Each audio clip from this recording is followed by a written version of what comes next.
Ndichikutambirai pano paHatirari 263 ndino yenyu Hatirari nchange chikuvigirai manews updates ezvinhu zviri kuitika munyika yedu yeZimbabwe. Zviri kuitika muAfrica zviri kuitwa nevana vevhu zvinorwadza zvinosiririsa. Unoona munhu achipiswa achisiiwa ari madota uchitoshedzera kuti munhu ndaatsve ende ndaatsve tongo kugocha nyama asi uchipisa munhu. Inenge iri ngozi yemari yaunenge uchizviparira. Kana ngochiri munyowani pano paHatirari 263 chandinokumbira chekuti usubscribe wotina on the notification bell.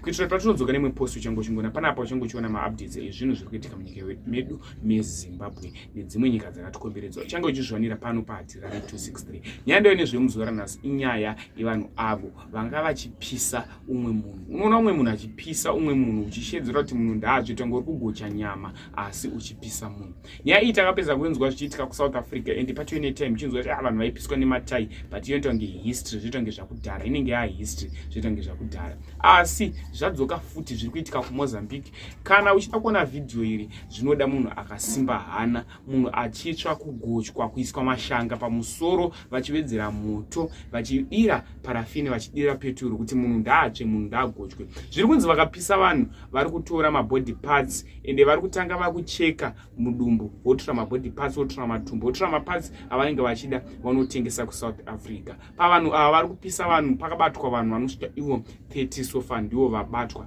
but zviri kunzi vari kupfuura 30 vanhu vari kupisa vanhu vari kutoita vachitora video vachiisa pasocial media. Video iri ndinaro asi kana unoda kuona video hama yangu kana wakasimba hana tora namba dzangu mucomment section uye kuWhatsApp nditi Hatirari tavinga kuzoona video. Vakawanda vandinoradza mavideo kuWhatsApp vangotora namba dzangu kuWhatsApp usvika kuWhatsApp bva nditi mundin'ina tauya kuzoona video but ingozi yaunenge wazviparira. Ndinokumbura kuti zvaunofunga comment section pamusoro penyaya iyi, kuzviparira ngozi, kuzvigokera wega moto muziso. Thank you for watching.